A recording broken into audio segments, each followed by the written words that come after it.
वे ऐसा कैसे सोच सकती है? तू जानती है ना, तेरी सहेली तेरे कहते ही हर चीज ले आएगी। ये कपड़े क्या चीज हैं? चल तुझे मॉल से कुछ दिला कर लाऊं। ऐसा तैयार करूंगी कि सब देखते ही रह जाएंगे। ये कहते ही करीना उसे मॉल से अच्छे कपड़े दिलाकर पार्लर से रेडी कराती है, जहाँ उसकी काया ही पलट जाती है। देखा तू कितनी सुंदर लग रही है। कॉलेज में तेरा कोई मजाक भी नहीं उड़ा सकता। उल्टा लड़के तुझे देखकर तेरे दीवाने हो जाएंगे। वो तो है, क्योंकि ये सब मेरी बेस्टी करीना का कमाल है। अब जल्दी चल, वरना फेयरवेल पार्टी खत्म हो जाएगी। फिर कोई लट्टू भी नहीं होगा तुझ पर। दोनों फेयरवेल पार्टी में पहुंचती हैं कि निखिल और सम्राट मीरा को देखकर हैरान रह जाते हैं। ये तो अपनी कॉलेज की गरीब मीरा है ना। जरा देख तो, इसकी अमीर सहेली के कारण इसकी काया ही पलट गई। महंगी ड्रेस, महंगी सैंडल। हाँ भाई, अरे तू भूल गया क्या? इसकी अमीर सहेली ने इस पर पैसे खर्च किए हैं, तभी तो इतनी सुंदर दिख रही है। इन गरीब लोगों की फितरत ही ऐसी होती है, अमीरों के साथ दोस्ती कर बैठते हैं और उनके पैसे खाते हैं। बंद करो अपनी बकवास, बहुत बोल दिया तुम लोगों ने। ये बोलकर मीरा वहाँ से चली जाती है। करीना को बहुत गुस्सा आता है और वो उन दोनों को सबक सिखाती है, जिसके बाद वो दोनों माफी मांगकर पार्टी से चले जाते हैं और करीना मीरा भी पार्टी को एंजॉय करते हैं। वक्त गुजरता है, करीना अपनी पढ़ाई के लिए विदेश चली जाती है। दूसरी ओर मीरा की शादी गरीब केतन से हो जाती है, जहाँ वो बहुत खुश थी। फिर उसका बेटा डुगू उसकी जिंदगी में आता है, जो कि 1 साल का था। पर केतन की नौकरी का कोई ठिकाना नहीं था।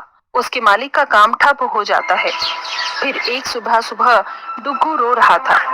अली अली अली, कहाँ हुआ मेरे प्याले छी डुगू को? अरे क्या हुआ बहू, लल्ला इतना रो क्यों रहा है? माँ जी, इसे भूख लगी है, शायद घर में कुछ खाने को भी नहीं है। क्यों ना मैं दाल चावल मिलाकर खिचड़ी बना लूं? हम सब भी वही खा लेंगे और डुगू भी। हाँ बहू, ये ठीक रहेगा, और थोड़ा ज्यादा पानी डालना ताकि रात तक काम चल जाए। माँ मुझे माफ कर दो, मैं घर का खर्चा सही से चला नहीं पा रहा, आपकी दवाई नहीं आ पा रही, और अब तो डुग्गू भी थोड़ा बहुत खाने लग गया।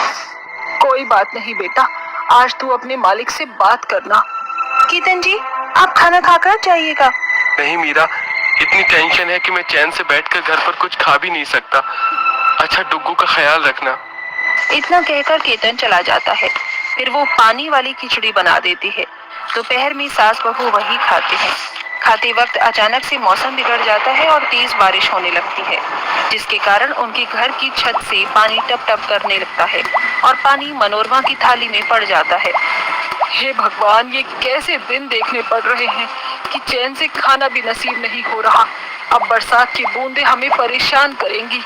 गरीबी से तो तंग ही हो गए हैं। माँ जी, इधर खाना खा लीजिए, मैं यहाँ पर पतीला रख देती हूँ, गीला नहीं होगा फर्श। शाम को केतन घर पर वापस आता है तो जगह जगह पतीले और बाल्टी रखा हुआ देखकर कहता है, ये क्या, अब हमें इस चीज से भी जूझना पड़ेगा। घर की मरम्मत के लिए भी 2-4 हजार तो चाहिए ही चाहिए। बहुत बदनसीब महसूस हो रहा है मीरा। केतन, आप परेशान मत हो, बस कुछ दिन की कठिनाई है ये। घर में पैसे नहीं थे, मालिक से बहुत बोला, तब जाकर उन्होंने मुझे 100 रुपए दिए हैं। अब तुम देख लो इसका क्या करना है। कल सामान ले आऊंगी, फिलहाल आप खाना खा लीजिए। इसके बाद सब बैठकर खाना खाते हैं और जमीन पर सो जाते हैं। अगले दिन केतन उठकर देखता है तो उसकी नजर खिड़की से बाहर जाती है, जहां सारी सड़क पर पानी भर गया था।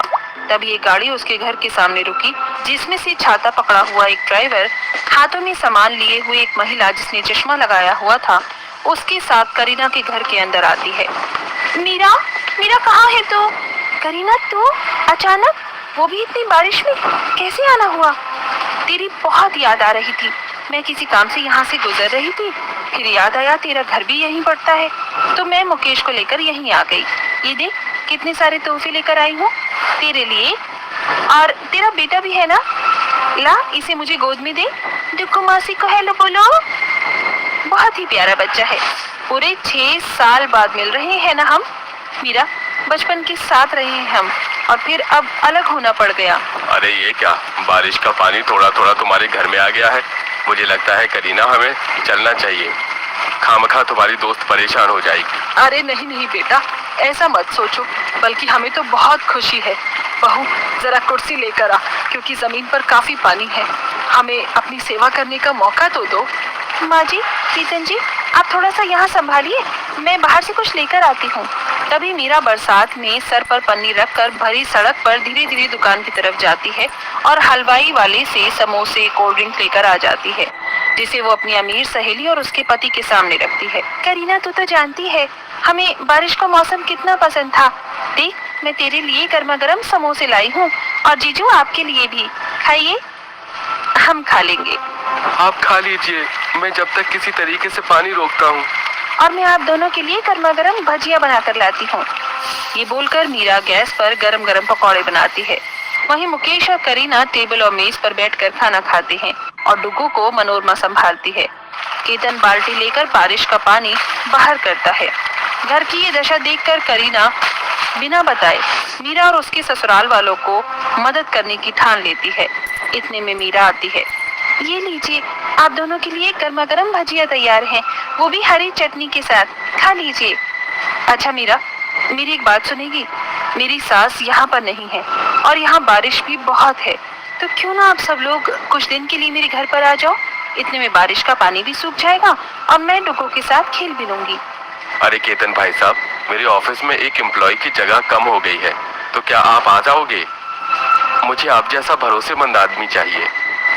सच में आपको अपनी कंपनी में जरूरत है तो मैं आपका सुझाव स्वीकार करता हूँ। जब तक मैं भी इस घर की मरम्मत करवा लूंगा, बारिश के पानी से खराब हो गया है।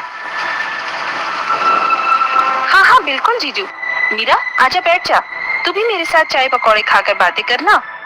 हाँ हाँ बिल्कुल। ये सुनकर दोनों सहेली खूब एक दूसरे से बहुत देर तक बातें करती हैं। बारिश का बहाव भी कम हो जाता है और कुछ दिनों बाद करीना अपनी गरीब सहेली के परिवार को अपने घर पर रखती है। इतने में उसके घर की मरम्मत हो जाती है और केतन मुकेश की कंपनी में काम करके अपने घर की परिस्थिति धीरे धीरे बेहतर कर लेता है।